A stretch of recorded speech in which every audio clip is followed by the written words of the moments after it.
The answer is take the win and run. I get hung up on certain things. I have OCD, Jake. I mean, hi guys, my name's Jeff. I'm an equal opportunity lover. You guys know that. But wouldn't the dog want to stay on the meat wagon? You say you can convince the dog to hop off. That's insane. Yeah, I'm intelligent. That's such a Jeff answer right there. He's handsome, curly-haired, and Jewish, sitting right here. Jeff, you are a golden retriever. Hey, Jake, that's what you kids call that drip, right? It was good despite the gastric consequences, but call me the crystal ball here, man. I'm getting everything right except my own picks. That's really, to me, a battle of two of the coaches with the best hair.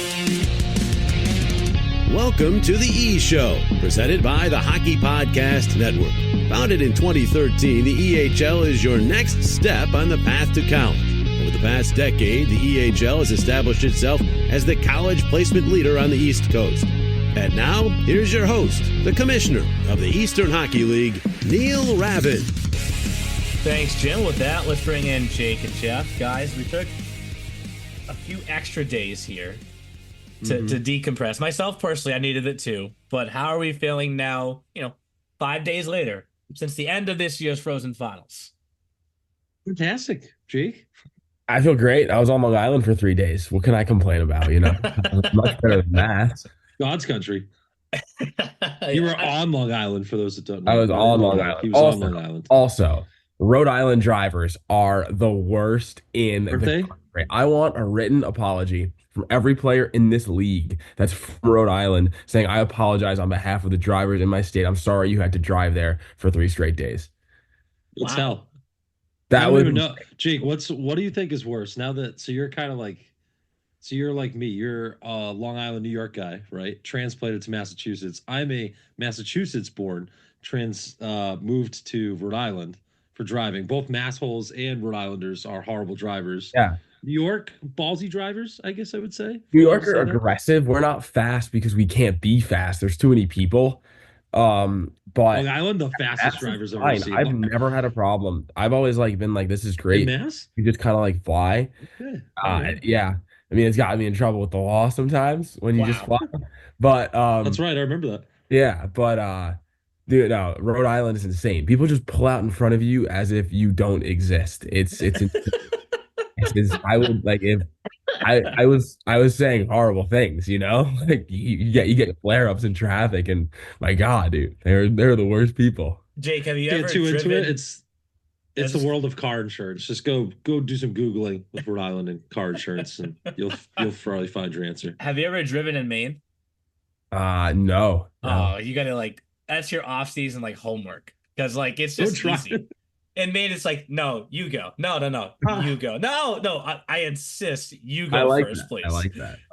And then if someone's going too fast, they're like, whoa, slow down. Then does the person call himself out? They're like, oh, my apologies. My foot was really on that right side. I wanted to be on the left.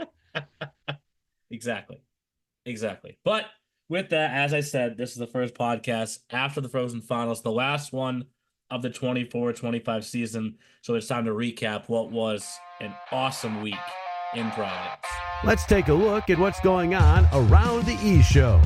I think what we usually do here, guys, is we always start kind of working in chronological order, right? So let's start on Wednesday night. We arrive. I have to give Olivia her shout out. She asked for this. Jake, you missed the dinner that night, but I'm gonna make you feel bad about it. It was actually a solid meal, and the wings were phenomenal. Jeff, I don't think you got the wings though. I didn't. I got the what did I get? Oh, I got the buffalo chicken sando. Real spicy. Chicken was delicious. Yes. Their rolls are from they go to their own bakery. Yes. So yeah, that place, well done. Director of Hockey Operations. Rogue Island. What was it called? Yeah, Rogue Island Brewery, which me and my wife had been there years ago. We walked in, we were like, oh yeah, we sat on the porch here one day for a brunch. You didn't sit in the private back room with the rave music going on, and it was basically black in that room. They had night lights going. It was so dark in there, but it was good. It was. Food was awesome. I think I bring it up though because I know that if Jake had showed up and he had seen me looking at the menu with the light on my phone, he'd be like, "You're so." Way. Did you see his face just now? Did you see his face? He just died. My dad does that. And he's okay.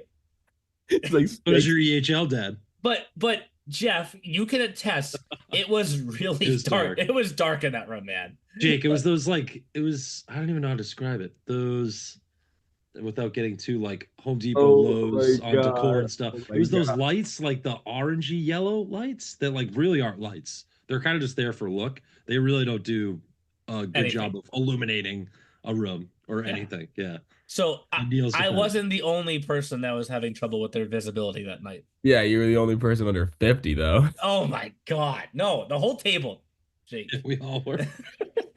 Well, Anyways, I can't wait to go back and get ways there after you and I finally shared our first meal Thursday morning, Jake, and this is where you get to give me credit now. Did I not nail breakfast throughout the week? You dominated breakfast. I was so Okay. impressed. I was so Thank happy. you. Fueled me up for each day. It was that hotel breakfast at the Marriott? Yeah, it was like a buffet. What I didn't realize Nice. is they were gonna be like waiting on us the entire time. Oh. Like the second Mikey finished, they're like, "Here you go, sir," and they took the plate away. I was like, "Okay, It's like I want plate number 2. maybe this is a little bit too nice for us. Like probably Right. too nice of an establishment." But that set the stage for the first game of the Frozen Finals. And when you look back on it, I know we're working kind of in order here.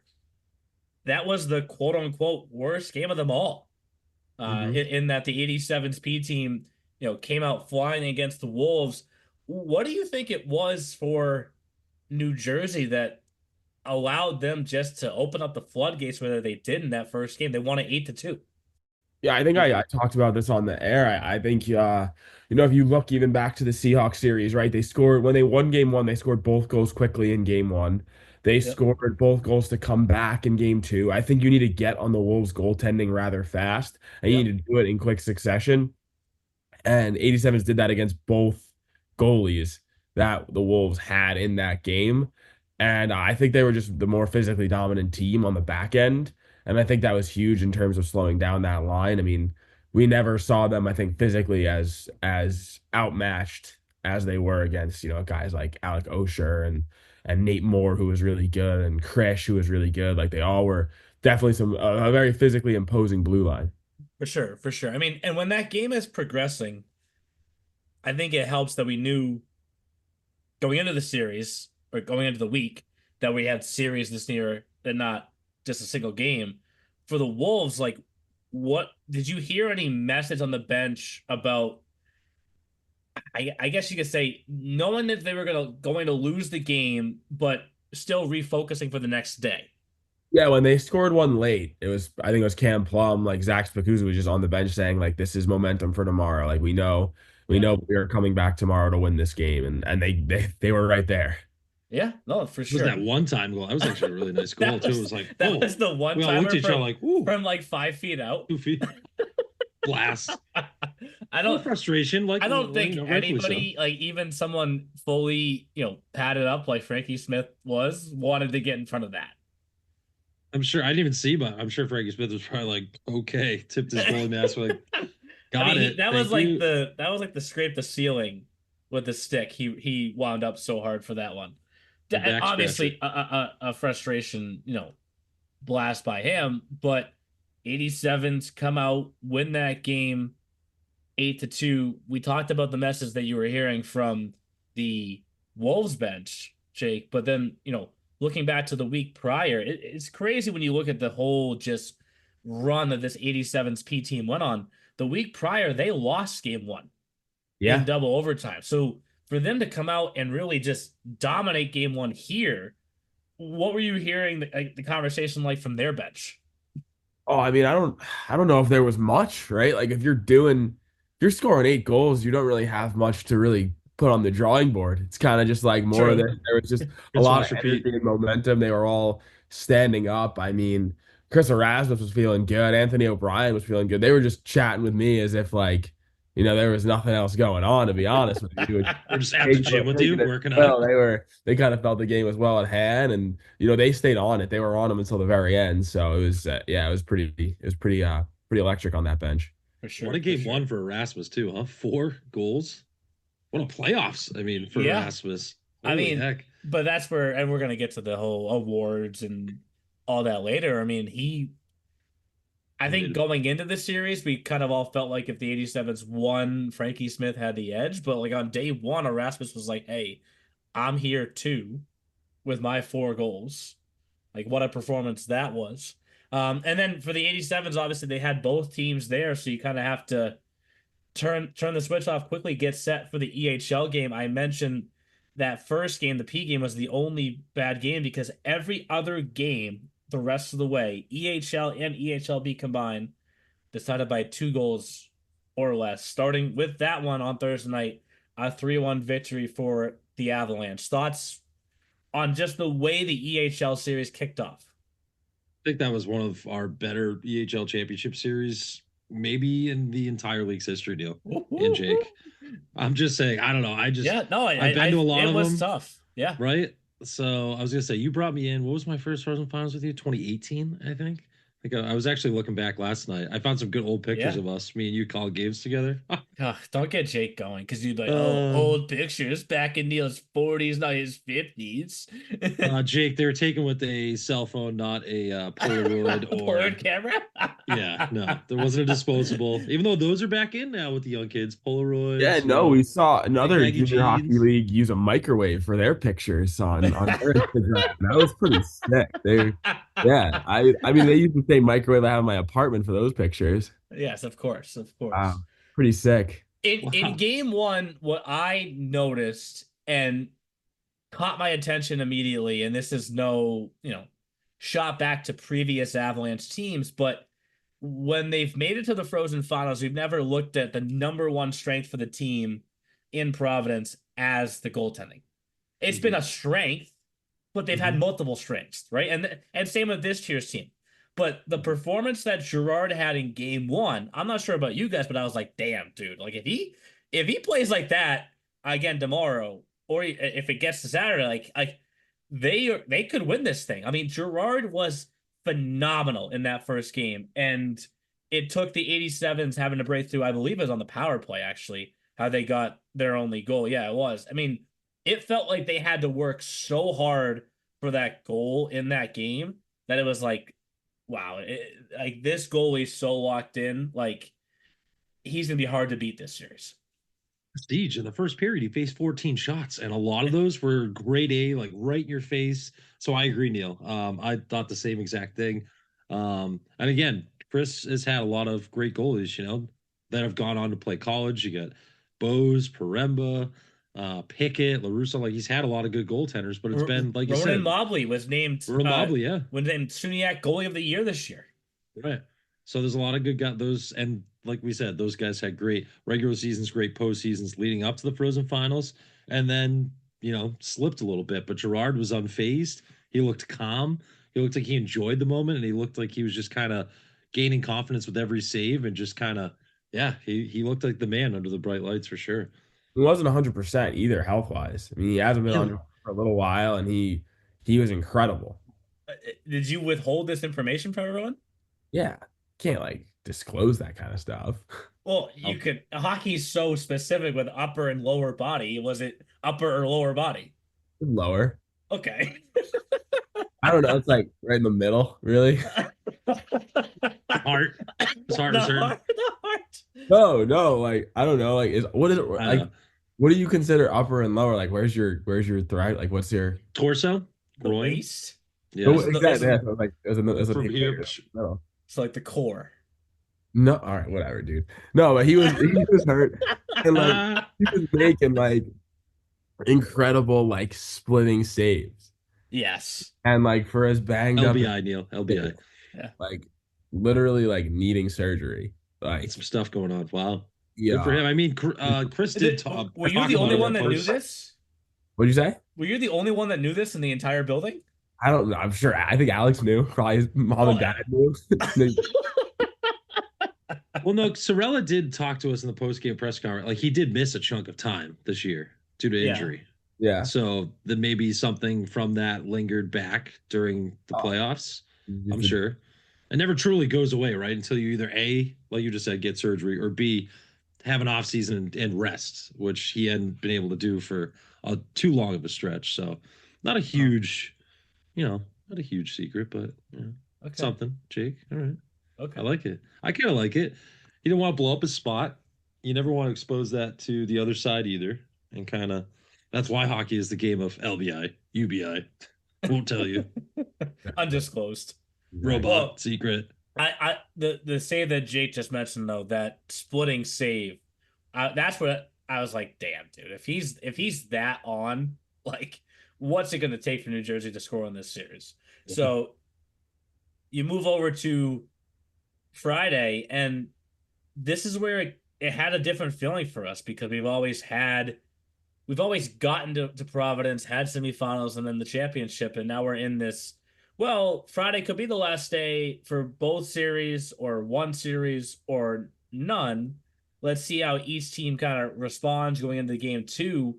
And you start in the EHLP where the Wolves just had this experience the week prior, right? In that they lost game one to the Seahawks and then came back to win game two and game three. And game two, just like game two in that Seahawks series, went to overtime. So it kind of had a very similar script going. But for the Wolves, they scored halfway through the first period. And then it felt like while they had chances, Frankie Smith just kept getting better as the game went on for New Jersey. And as I was saying with the EHL 87s, it was going to take a incredible effort to score a goal. It felt like Frankie Smith became unbeatable as that game was going on. Yeah, he was awesome. I mean, once again, I think a lot of credit goes to the blue line as well. But when the pucks got through to Frankie, he was there. I mean, he stopped a couple of breakaways too. A lot of one-on-ones in front. He was awesome. And for him, like we talked about it on the podcast right before Providence, that he was willing to like not play game two against Adirondack after he didn't have his best performance, letting up 6 Forgot about that. Yeah. game one. And ever since then, I mean, what has he let up? Like 4 goals, something like that, 5 goals in 4 games. I mean, he was incredible. And it's just, it felt like the Wolves were always like knocking at the door, but they could never break it down that whole. Yeah. Yeah, for sure. And I want to mention the goaltending down the other end of the ice as well, because obviously, game one of that series, the Wolves go to Sumner Wood, who had just come off of arguably his best performance of the entire season in game three against the Seahawks, where he made 40 saves in that game to propel them to the Frozen Finals. Um, in game one, he gave up 4 goals in the first period and then got pulled. So let's just talk about the resilience of him to get, the nod again right away in game two and turn aside 37 of 39. Like, I think I get it. He lost the game, but to bounce back the very next day like that showed a ton of heart from that kid. 100%. And it's really hard at that level, to just go against. I mean, like we just said, you watch Chris Erasmus score 4 goals. I know he wasn't in net for all of them, but yeah, to see an 87's offense score 8 goals against you, 4 against you, and then 4 against your goaltending mate in Christopher Richard, like that's tough to watch. And then like the turnaround to just go back and be like, all right, I was pulled. We say it all the time on the air. We say it all the time on the podcast, right? About how you have to have the shortest term memory when it comes to being a goaltender. And credit to Wood for being able to just kind of flip the switch. As an 05, still has another year of junior hockey eligibility. So hopefully he takes it, because that was really tough too to see him. He was down for a while after that loss, but to see his teammates go over and they rushed to him and consoled him immediately. That was really, great to see. But what a performance by Wood this postseason for sure. Jake, do you think that was like, I don't want to call it a tryout, but did his performance earn him, a contract back next season? I don't know. That's for smarter minds than me, but I mean, if I'm watching the Seahawks series and game two, like, yeah, why not? Yeah. Yeah. You have to at least take a look, right? Especially Reardon's gone, Bukatov's is gone, so they got openings. So you have to take a look. And they're one of the best teams at retaining guys, moving guys up from the P. You just moved up the whole superstar line. So yeah, I think you definitely have to take a look at the your superstar line. I love it. But speaking of that, you mentioned that top line, Jeff, Cam Plum had a goal in each game, so he was an easy selection for the all postseason team. He had 15 points in 9 goals and 6 assists throughout the postseason. So really, one of the best performers of anybody throughout the playoffs. We also included Jackson Hanson on the all postseason team. He had 6 points on the blue line. The rest were all 87s. Those pictures are always like interesting for me because I feel the losing team is hard because they're never going to take their helmet off and they want to be done with it as soon as possible, right? And I think both Wolves players were like just like so respectful in the whole thing because I said to both kids like incredible postseason and each kid like thank you for everything. Like this was so fun to be a part of. But the funny moment for me, I don't know if you heard this yet, Jeff. So obviously Frankie Smith came up twice, Erasmus once. I think he had his arm around my shoulders actually. But then the biggest hug, Jake, I saw this. I did notice this. Kolesnikov. No, I don't know if you heard the next part though. Oh. Right. So I'm jumping ahead. I said that we would go like in order throughout the days, but then on Saturday, I get in the elevator and Kolesnikov gets on the elevator. And I was wearing like I think this is like a black sweatshirt, like like I think it said Sunday River on it, like so no logo. And he was like, "That was a good game last night." And I was like, "The EHL game? Yeah. What did your teammates think about it?" And I'm like, "What do my teammates think about it?" I go, "The staff?" And he goes, "No, your teammates, the Avalanche." I was like, "Dude, I'm not on the Avalanche." He's like, "I took a picture with you yesterday." And I'm like, "Yes, I'm the commissioner." He goes, "I am so sorry." Oh my What god! did your teammates think? They're I didn't- rubbish. No way anybody thought you were like 20 years old. Oh, I was come gonna say, on, Jake, Jake. look at that. He's got a baby But, face. like, I had a- Or I over had a- here, I- you're like a late 81. Oh my God. Anyways, I had like a hat on and stuff. And he was like, "I did not recognize you." And I was like, "Okay." I give you a big hug. I was like, "Yeah, you did." Dude, that hug was amazing. That hug lit me up. The golden retriever inside me, I was like, wow, that was a huge hug for a me. hugger. He's one of us for sure. Yeah. I mean, and when Mikey announced him, I think he did like a whole like cheer to his line then came over. Yep. So Yeah, I Sergei Sherbakov right after they won in game 3, and I know I'm getting a little ahead. He like comes up to me and like points to you by the awards, and he's like, "I was best D," and I was like, "I don't know, dude. Maybe." What you think, Jake? But like it just like it speaks to like what we've built, guys. Like the players want to be up there. Like they want that recognition, of course, right? So like I think where we've gotten great experience over the last few years is like I guess the fact that game was only game 2 and in overtime, it kind of gave us a little bit of like a lifeline if it went to game 3, and meaning that if the Wolves had won, we could have kind of reset things and said like, all right, here's the direction that we go. If the Wolves win the series for the awards, here's where we go. If the 87s, but 87s obviously get the game-winning goal to win the series 2-0. Another one of those quote-unquote sweeps that's not really a sweep. Like I know they won game 1 handily, but like game 2 was hard. Could have gone really either hard. way. And like you wonder if the Wolves win that, just like the weekend prior, they have all this momentum going into game 3. Who would have won game 3 then?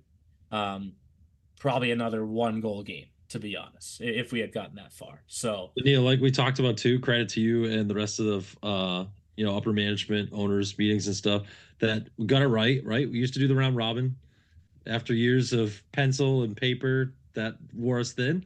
So off with the round robin. The series is the way to do it. yes, The old-fashioned best of 3, best of 5. I don't care. Tournaments are not the way to solve a true champion, I don't think. And I think this proves it. Like a series against each other, 2 teams, is how, like, look at 8-2 and then 2-1 in overtime. Yeah. So if you just judge it by that one game, 8-2, you're like, oh, Wolves didn't belong there. Of course they belonged there. They absolutely belonged there, and they were able to bounce back. And that's the cool thing about series 2, right? It shows that other part of a team, right? Like you said, resilience, perseverance. Sumner Wood gets pulled after the first period after giving up 4 goals, goes back the next day, makes 37 saves on 39 shots, loses in overtime, but gets his team so close to be able to push that to a game 3. That is why you do series in playoffs for hockey. 100%. 100%. The 87s win that game. I think we give them 15 minutes after I got off the ice, which was probably the appropriate time. And it didn't go that long into overtime. It was sometimes overtime can be like this and it's over like that. Quinnipiac National Championship a couple years ago, 10 seconds. Flag's still right here outside my house. But anyways, I guess the question for you guys is like when that game ends, I know where we're at in the season, and the Avalanche at that point are 1 win away. 87's EHL has to win to keep their season alive. But does seeing the P team win the championship in overtime while you're kind of waiting your turn to get on the ice, did that give any extra fire to the EHL team for the 87s, do you guys think? I think it has to, right, Jeff? I think actually, I think it was Chris or Mikey asked this in the press conference to Lasky and Gearman because they joined Adam Hooley and Hudson Hooley for the press conference after the 87's EHL won. And I'm pretty sure one of them asked that, and they said absolutely. They said that the Premier guys have been really good to them, with them, that they're all truly a family. They all support each other. And that they all got, chills and we're like, all right, they did it. Now it's our turn. Like you kind of have to show up, right? We're all competitors. We all played sports. Most of us did. So you all had that fight in you and you see someone else win that's in your family. You're like, all right, now I got to win so I can be just as good as you. For sure. Yeah.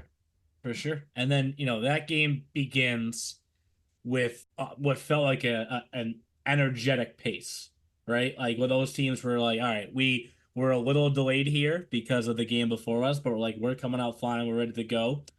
Each team gets a power play goal in the first period.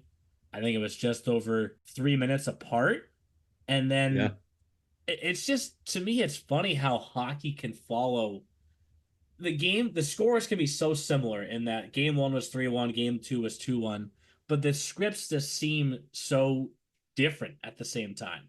And the 87s come out and they get the game winner of the game in the first minute of the third period. And Alex Girard was, despite giving up one more goal, he was just as good as he was in game 1, really.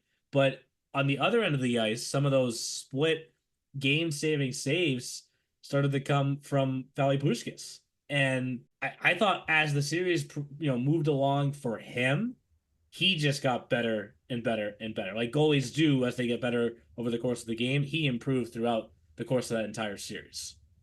Yeah, absolutely. It was in game 1 where he let up that O'Leary goal, which is probably one that he would have wanted back. I think 5-hole from a spot like that. I think Flo probably wanted that one back. But then just after that, like he just matched what Alex Girard was doing, right? I think we can all agree that Alex Girard was the better goaltender in game 1, probably the difference maker in game 1. And then you look at it 2 and 3, and it's like, oh my God, these guys are the best 2 players on the ice. Yeah.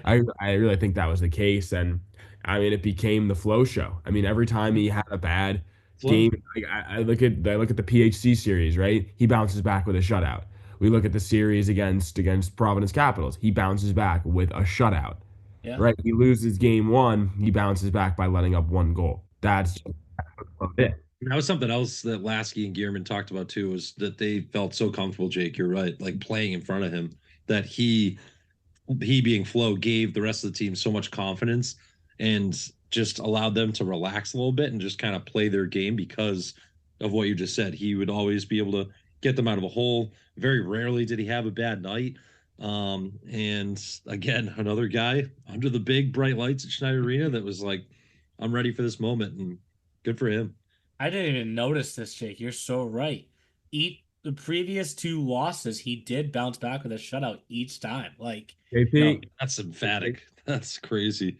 Justin's not with us right now, and I know this is kind of a tough comparison because it's to an NHL goalie, but Jeff, we can attest to this because we saw it as Bruins fans. Like, think about Vasilevsky over the years, right? From the Lightning. Like, every time he lost the game, the next game he was like 10 times better. And it's like, how are you not rattled at all from the night before? And again, for the 87s, like maybe going into game 2, seeing what the P team just did, but also having the experience previously of losing game 2 in that PHC series. So obviously won game 1, lost game 2, experienced their backs against the wall.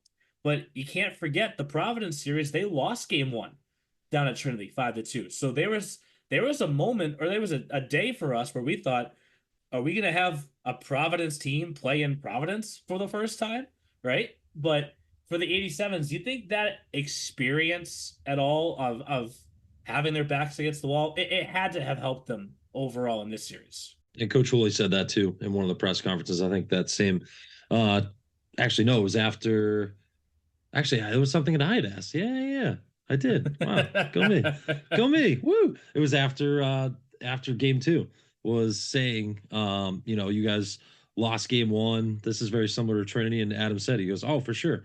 He said, we're not, we're all men here. We all know we didn't do the job in game 1. So game 2, we came back and said, hey, we've been here before. We can do it again. And yeah, just a really, really confident and just a bunch of grown men on that team. Seriously, like listening to Lasky and Gearman, you just look at them and you're like, wow, these guys are 20 years old, but they speak very well. They're very mature. And that's a credit to Adam Hooley, Matt Kieran, that whole 87s franchise, what they do for the team and what they do for the league as coaches and owners.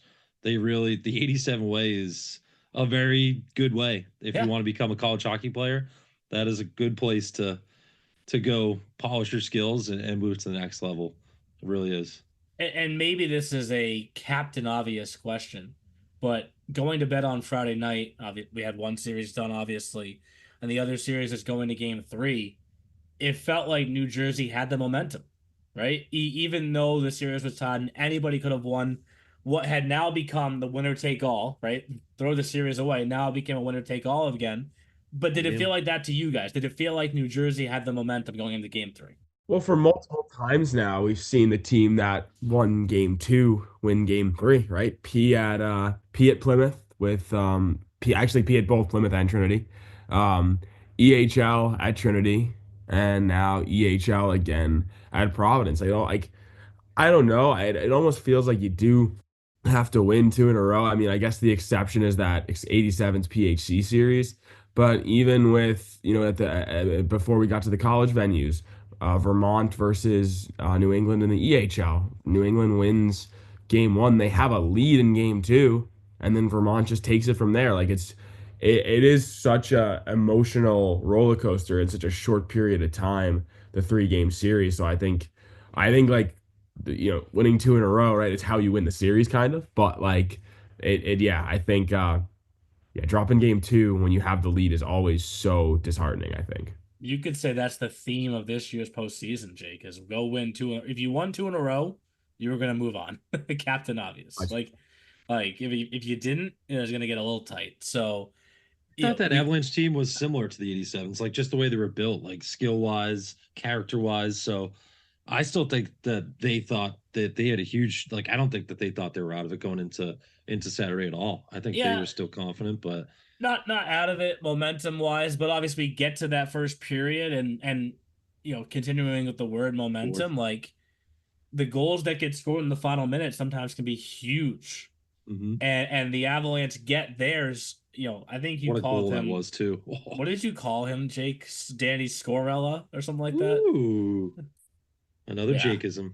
And he will be back. Yeah, he was excellent throughout the postseason. That's horrifying. Like if that goal was disgusting. That's so bad. If I'm the rest of the league, that Danny Scorella is coming back. Yeah. Well, the captains announced yesterday too, O'Leary and Audie. He's gonna put up 30 goals next year. Yeah, he could put up 40 goals. He could have 40. Yeah, put up 40 goals. Yeah, he is to dance flow like that. He was out of his crease and just kind of. It was like banging with forehand, backhand, and just kind of. Though was banana. Yeah. That he like megged a guy. Oh my god. That duo was, and then O'Leary just. Oh my god, they were. That whole line can return. That's insane.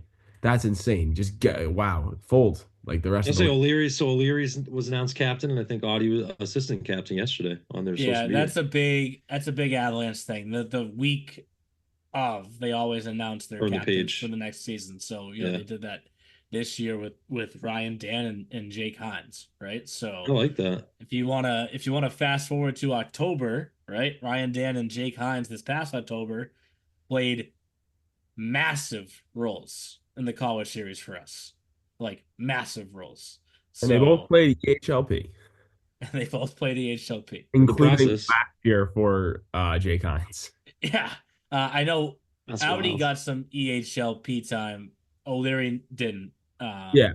Audi played some P. I mean, Alex Gerard played P last year too. Yeah, it's Mhm. amazing. It's amazing, right? Okay.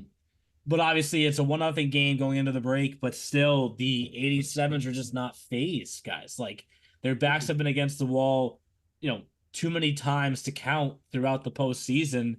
And to me, it felt like if the Avalanche had made it 2-0, maybe New Jersey would have started to show some, semblance of being tense or tighten up a little bit and start gripping the stick a little bit. But because they never got that little bit of insurance, I think New Jersey always felt like they were just one bounce away. It didn't take a bounce. It took an incredible 3-on-2 play to tie the game up. And, Coach Uli has referenced this on his social media. For them to move players up, not even just from EHLP, but from their youth, their midget program. Jeff, you just said the 87 way. Like, this is still, I know it's been like 6 years now or 7 years as a franchise, but they still feel kind of new to me, the 87s. Yeah. I mean, the league's what, 12 years old now? So they are kind of, they've been around for half the league's existence. Yes. Set tracks. Makes sense. But like for them to do that and then have players that move up from that level score game tying goals in the championship game, like, how do you not like pat yourself on the back and just say, damn, we're doing something right? Like literally pull up Troy Mulholland. He's a 2006. He played in 12 EHL games this year. Defenseman, 5 assists, no goals. That was his first career goal as an 87. In the third period to tie it up. The biggest stage. Jake, you love your sportsbook odds. What was he, plus 7,000 to score that goal? Yeah, not that he's a bad player, but he's a defenseman. Like, he's a 2006. He's a baby. He's literally a child compared to me and me. Yeah, I mean, compared to you, most college kids are, in their toddler stage. My God, it's like, hey, I was a senior in high school when he was born. It's like Belichick with his girlfriend. Right. Oh God, AARP card get there yet? What? Did your AARP card get there yet? No, I got a AAA card though. Oh my God. Oh God. Your AAA, baby. Wow. Never know when you're gonna break down. I don't plan on making it that far, AARP, you're gonna be around for a long time. Cut that out. Here's my AAA card. Hey. Jake Study, he's like, you're sure that doesn't say AARP there? I had to use the AAA card more than I've wanted to in the past few years. Well, judging by your driving, yeah, sure. Oh no, I mean, like, dude, like one morning I was supposed to go to Nor'easter and I just wake up and like my starter just fails. And then I still made it for game 2 at Nor'easter though in a Nissan Rogue. You battled that day. You battled perseverance, yes. Jake. But for the 87s, you speak of the perseverance, Jeff. They come back, they tie the game, and you want to reference history. You kind of did it earlier when you said this arguably the best championship series in league history. What's weird is like how agree with that though? What? Do you agree with that? I know. It's put you on the spot. It's either the first or the second because it brought me back. It brought me back to Little Flyers versus Junior Flyers in 2017. That was the 16-17 season. Now that was a best of 5, not a best of 3, but it was Flyers pre-Frozen final, last pre-Frozen. Yeah, it finals. was the last one for the Frozen Finals, but it was Little Flyers, then Junior Flyers, Little Flyers, then Junior Flyers, then Junior Flyers. They won 2 in a row, right? But in that final game, actually in the final 2 games, the team that tied the game later in the game ended up winning in overtime. So I'm watching this game in front of us on Saturday, and I'm like, I'm having deja vu to 8 years ago because I'm going to use the word momentum again, though, but it felt like once the 87s tied the game up, the Avalanche were like, damn, like if we had 2 right now, it'd be totally different. But, Flo's getting better on the other end. Gerard has I don't want to say a crack now, but they finally got one past him. Are we gonna win this hockey game? And the second that game back in 2017 went to overtime, you could just see from the body language of the teams getting off the ice. I felt like I saw a little bit of that again on Saturday. Now, with that being said, we could be talking about a totally different storyline. There were 2 chances in the first 5 minutes. There was a tip in front. I'm forgetting who had the tip, but I remember seeing Owen Guerin throw his hands up because he thought it got through the 5-hole of Flo. It was, and Flo squeezed the legs together and held it. And then O'Leary had a chance from the hash marks that Jess missed on the blocker's side. And that's all it takes in hockey, guys. It's a matter of inches sometimes. As beautiful as Nate McFarland's, I know we'll get there. The game winner was. It's usually not one of those, right? In overtime, it's at that point of the week, you're playing 3-3. Like usually, it's some kind of greasy, weird, bouncy something junk. I mean, actually, full circle. That's how I worked that game. Providence won their national championship. The Providence Friars. Remember that bouncer through O'Connor's legs from BU? Yep. I freaking was doing 9-floor PA up at the Garden, and that was their only national championship that's hanging in Schneider Arena that we just saw. But that's usually the goals. Of course, and going into overtime, Hooli and Sorella are both like talking to people in the crowd. I'm like. No, I saw Chris doing hugs and like kissing babies. So is Hooli. I'm like pacing. I'm like, guys, how are you so calm? Right, like, we're up there sweating. I was like, oh god. Because the issue, I don't want to say the issue. The challenge from our perspective at that point is you have to have 2 different plans ready to go at the snap of a finger for the end of the season awards because you don't know who's going to score the goal.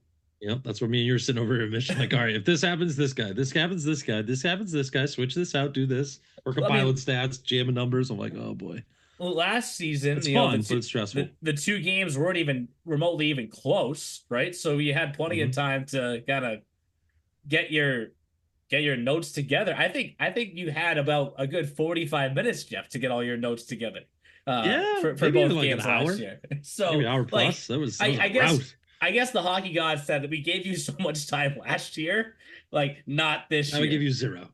And then you get to like, I was just, this is selfish again. I was just hoping it would go long enough that the ice would get a little bit carved up, because that's the other tough part about doing like the end of the series awards and stuff is like slippery. If it happens like that, like we're not going to move very well on the ice. Like the ice is still slick. And I remember looking up, and there was a whistle at 10:01, and I was like, "All right, we made it halfway through overtime. A goal can come now." I think that's when I thought it was going double. I was like, "This is going on a little long. I think we're going into a 2 overtime." Well, were you sweating out, Jake? Were you sweating out down there? I was like surprised at how calm everybody can be. Because you calm? This is brutal. You didn't look calm. I wasn't calm. You were stressed out. Yeah, I was stressed out. I was singing "Living on a Prayer" when I got down there, dude, and I'm like, oh my god, I'm like clenching cheek, on fumes, clenching cheek, and this guy's singing, dude, crazy. I didn't realize that 14 seconds later the 87s were going to score on just, again, if the first goal was pretty, this was times 5. I mean, that was a 12 out of 10. This is how you execute a 3-on-2, and like, what a story for the goal scorer, right? McFarland, was with us with the college series back in October, and like I knew who he was, and like this is where I give Jake more credit. He sees these guys way more often than I do, but like seeing him in the college series, I was like, damn, like what have I missed with this kid? This kid is rock solid. And then to get back to the league where he wanted to be for the end of the season and to get into that position, like I just like what a goal, like what a moment.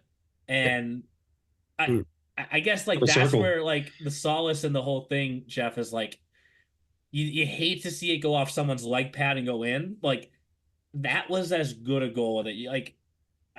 I'm not saying for the Avalanche you can get over this easily, but you kind of throw your hands up like, damn, like we got you tip your cap. That was we got beat by an incredible play. Mikey said it perfectly on this call. A whistler. That was literally just whistled past Gerard's, I think, like high blocker. Yeah. Just like whistled past his ear. And he was just like, oh, like But it was quick snap. stick And it taps was- to you and George, Jeff. Sorry to cut you off, Jake. Because we have to be professional and unbiased down the middle.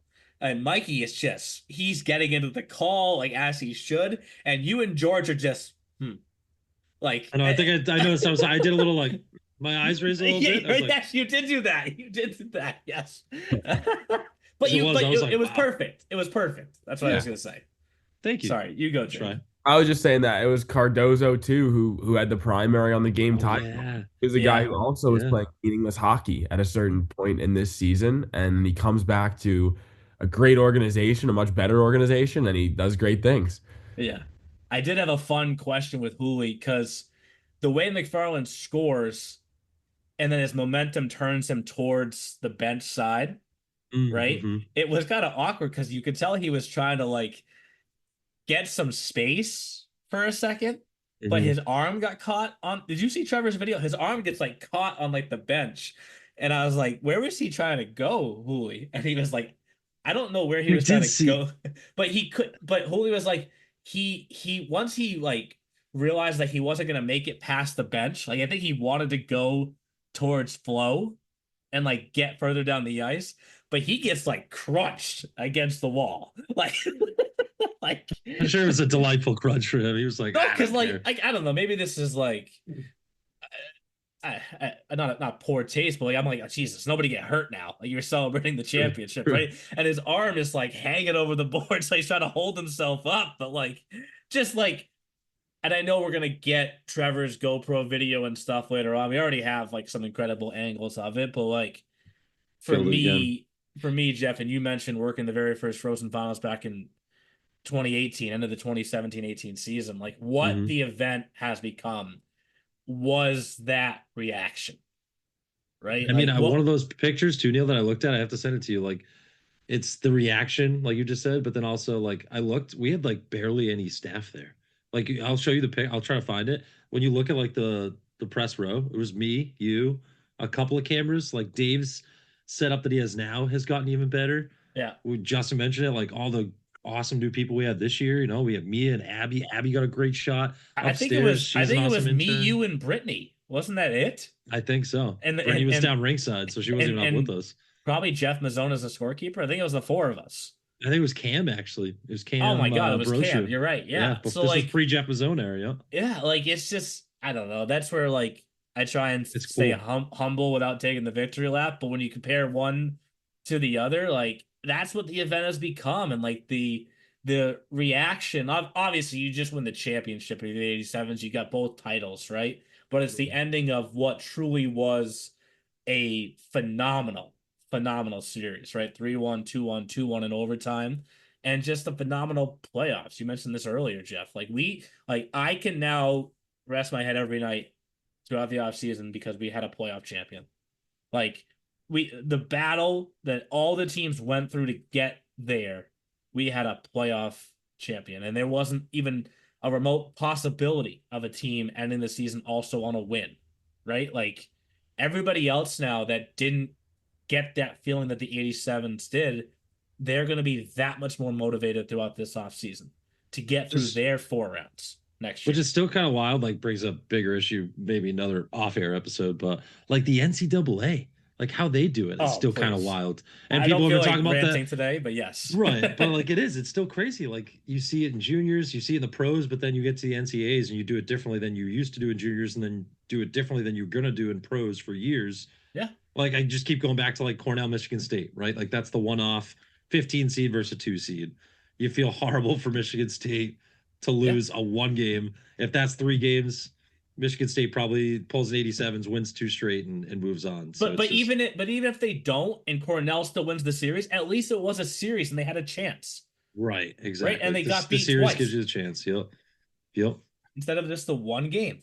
Right. Because in this sport, anything can happen, and you see it in overtime, right? Like it's what makes hockey so great, especially overtime, is you just never know when it's going to end. It could be at any moment, right? It could be the flukiest bounce or the prettiest goal ever that we just that we just saw. And I think what's looking back, we roll the carpet out. I'm making sure you're ready to go up top, and you see the teams go through the handshake line. Of course, the 87s are ecstatic, and the Avalanche are heartbroken. But the respect that they had for each other, like that was not that the handshake line should go quickly, but just the cadence and the pace of it was like everyone like take a moment, like look at this, like this shows you how much of a battle that truly was between those two teams. And those are guys that don't even really know each other, right? They played one regular season game against each other back in December. Is So I mean, I saw something similar, Jake, you did too, with the Express and the Avalanche at Plymouth State, but those guys had played at that time 5 matchups against each other. Like these guys didn't see each other at all really in the regular season. So just to see that respect on the ice at the end kind of was the icing on the cake for me. and actually that's a good segue too, Neil. Huge shout out to Hools. That was the first thing that Adam mentioned in his post game press conference after he won the championship, was how hard that was, because him and Chris are such best friends. To see a best friend lose on the biggest stage, that was the literal first statement that Adam made. Yeah. Not about his team, it was about his best friend Chris, that he said, I love him and I know what he's going through. That is one of the most painful things you can possibly go through. That just shows you right there, again, like the respect. And yeah, that's just, it's crazy. It's gives you chills. It does. Yeah. Selfishly, the same thing can play out next year. Be awesome for us, right? I'm sure there's a number of other teams, Express, Bears, Seahawks, Philly Hockey Club, Wizards, just to name a few, that'd love to change the script a little bit. But I'll tell you what, the format's not changing. So, For sure. because I think we got that absolutely perfect. And maybe next year's postseason's different. And the team that wins game 1, then loses game 2 can still win game 3. But the theme this year was, as Jake mentioned, win 2 in a row. And for the 87s, they were the one that won 2 in a row. And they got their second EHL title. And I don't want to speak for Hooley, but I would venture to guess it has to feel even sweeter than the first one. It's so hard to get back, right? That's another thing that we talk about with all these teams that we cover and leagues that we're fans of, is that's what I feel like athletes say the most, right? Is they're like, I'll never know if I'll get back here. Like sometimes it's only a one and done type thing. It's hard to win, especially in the game of hockey. Hockey is so damn hard. Juniors is so hard. It's so competitive, right? The player pool it's tough. There's a lot of good guys out there, and there's not, some teams do it better than others. 87s and Avalanche are two of the best at doing the true mission of a junior hockey team within a really good junior hockey league, which is take these guys, get them better, move them on to college, do the right thing, take care of them. Hashtag where players come first. It's true. Yeah. 2 teams that do what the league says. Exactly. They put their players first. I mean, and along the way for the Avalanche, they've never missed the Frozen Finals still, which is the craziest ever to think about. So and the 87s have only missed what, one or they're 2. like they're close to the Avs as far as like same thing. So it was a special week. So we do not have another podcast next week. We're gonna take a little break here before we begin our team by team features throughout the off season. This is a fun time because you get to look back and kind of like applaud the year that was, but then you're turning the page quickly to start scheduling for next year. And Jeff, you mentioned just the staff that we had this year. We're going to be announcing our internship class, if you will, for next year. So we're going to have 5 more people there next year as interns. Including Abby. Yes. She actually announced on her page that she was really happy working and that she'll be here in the fall. So that's awesome. She got to dip her toe in a little bit with the Frozen Finals. Madison got to dip her toe in with the regional finals. So they have one step, I guess you could say, on the rest of the interns. But take a picture of the staff next year, Jeff, because it's going to be, if you want to think back to the year that we had 4 of us, there could be about 15 of us working there next year. But that's what the league has become, man. That's what it's become. And for me, to selfishly be able to kind of step back and watch you guys all do your thing is just, it's awesome, right? So like you mentioned Abby coming in and helping Jake run socials throughout the week. This was the first time we ever had Mia come on to work with us as the photographer. She worked the regional finals and the Frozen Finals. If you haven't looked at her story on Instagram from yesterday yet, like it is so good. Like Mia, I apologize. I literally I hearted her. I was like, oh, that's really good. Oh my, I did it.